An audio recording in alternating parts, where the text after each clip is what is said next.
ओम नमः शिवाय। आप सभी को ऋषि पंचमी की हार्दिक शुभकामनाएं। आज मैं आपको ऋषि पंचमी की व्रत कथा सुनाने जा रही हूँ। ऋषि पंचमी तिथि सप्त ऋषियों की पूजा अर्चना के लिए समर्पित मानी जाती है। यह व्रत मुख्य रूप से महिलाओं द्वारा किया जाता है। ऋषि पंचमी का व्रत सुहागन महिलाओं को विशेष रूप से रखना चाहिए। ऋषि पंचमी का व्रत करने से महिलाओं को संसार के सभी सुखों की प्राप्ति होती है। इस दिन महिलाओं को व्रत का पूरा लाभ प्राप्त करने के लिए भविष्य पुराण में वर्णित ऋषि पंचमी की कथा का पाठ जरूर करना चाहिए। धार्मिक मान्यताओं के अनुसार इस दिन व्रत करने से साधक को जाने अनजाने में हुए पापों से मुक्ति मिल सकती है। ऐसे में व्रत के दिन ऋषि पंचमी की व्रत कथा का पाठ जरूर करें, तभी उनका व्रत पूर्ण होगा। तो चलिए आज ऋषि पंचमी व्रत कथा का श्रवण करते हैं। तो आइए कथा आरंभ करते हैं। युधिष्ठिर ने प्रश्न किया, हे देवेश, मैंने आपके श्रीमुख से अनेक व्रतों का श्रवण किया है। अब आप कृपा करके पापों को नष्ट करने वाला कोई उत्तम व्रत सुनाएं। राजा के इन वचनों को सुनकर श्री कृष्ण बोले, अब मैं तुमको ऋषि पंचमी का उत्तम व्रत सुनाता हूँ, जिसको धारण करने से स्त्री समस्त पापों से छुटकारा प्राप्त कर लेती है।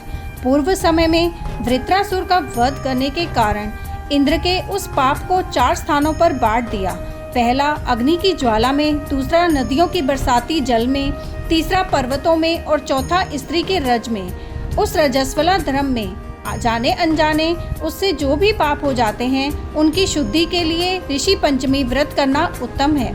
यह व्रत समान रूप से चारों वर्णों की स्त्रियों को करना चाहिए। इसी विषय में एक प्राचीन कथा का वर्णन करता हूँ। सतयुग में विदर्भ नगरी में श्रींजित नामक राजा हुए। वे प्रजा का पुत्रवत पालन करते थे। उनके आचरण ऋषि के समान थे। उनके राज्य में समस्त वेदों का ज्ञाता, समस्त जीवों का उपकार वाला सुमित्र नामक एक कृषक ब्राह्मण निवास करता था। उनकी सती जयश्री पतिव्रता थी। ब्राह्मण के अनेक नौकर चाकर भी थे। एक समय वर्षा काल में जब वह साध्वी खेतों के कामों में लगी हुई थी, तब वह रजस्वला भी हो गई। हे राजन, उसे अपने रजस्वला होने का भास हो गया, किंतु फिर भी वह घर गृहस्थी के कार्यों में लगी रही। कुछ समय के पश्चात दोनों स्त्री पुरुष अपनी अपनी आयु भोग कर मृत्यु को प्राप्त हुए। जयश्री अपने ऋतु दोष के कारण कुतिया बनी और सुमित को रजस्वला स्त्री के संपर्क में रहने के कारण बैल की योनि प्राप्त हुई। क्योंकि ऋतु दोष के अतिरिक्त इन दोनों का और कोई अपराध नहीं था, इस कारण इन दोनों को अपने पूर्व जन्म का समस्त विवरण याद रहा।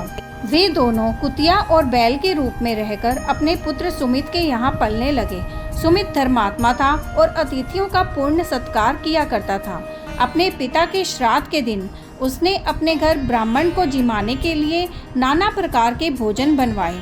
उसकी स्त्री किसी काम से बाहर गई हुई थी कि एक सर्प ने आकर रसोई के बर्तन में विष उड़ेल दिया। सुमित की माँ कुतिया के रूप में बैठी हुई यह सब देख रही थी। अतः उसने अपने पुत्र को ब्रह्म हत्या के पाप से बचाने की इच्छा से उस बर्तन को स्पर्श कर लिया। सुमित की पत्नी से कुतिया का यह कृत्य सहा ना गया और उसने एक जलती लकड़ी कुतिया को मारी। वह प्रतिदिन रसोई में जो जूठन आदि शेष रहती थी, उस कुतिया के सामने डाल दिया करती थी, किंतु उस दिन से क्रोध के कारण वह भी उसने नहीं दी।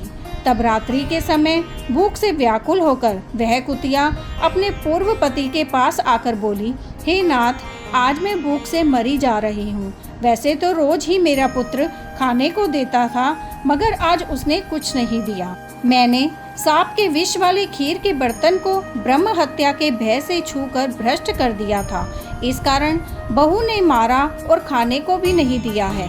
तब बैल ने कहा, हे भद्रे, तेरे ही पापों के कारण मैं भी इस योनि में आ पड़ा हूँ। बोझा ढोते ढोते मेरी कमर टूट गई है। आज मैं दिन भर खेत जोतता रहा। मेरे पुत्र ने भी आज मुझे भोजन नहीं दिया और ऊपर से मारा भी खूब है। मुझे कष्ट देकर श्राद्ध को व्यर्थ ही किया है। अपने माता पिता की इन बातों को उनके पुत्र सुमित ने सुन लिया। उसने उसी समय जाकर उनको भरपेट भोजन कराया और उनके दुख से दुखी होकर वन में जाकर उसने ऋषियों से पूछा, हे स्वामी, मेरे माता पिता किन कर्मों के कारण इस योनि को प्राप्त हुए और किस प्रकार से उससे छुटकारा पा सकते हैं।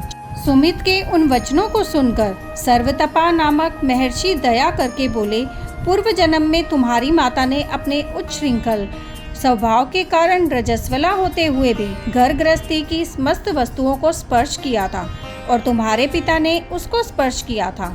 इसी कारण वे कुतिया और बैल की योनि को प्राप्त हुए हैं। तुम उनकी मुक्ति के लिए ऋषि पंचमी का व्रत धारण करो। श्री कृष्ण जी बोले, हे राजन, महर्षि सर्वतपा के इन वचनों को सुन करके सुमित अपने घर लौट आया और ऋषि पंचमी का दिन आने पर उसने अपनी स्त्री सहित उस व्रत को धारण किया और उसके पुण्य को अपने माता पिता को दे दिया।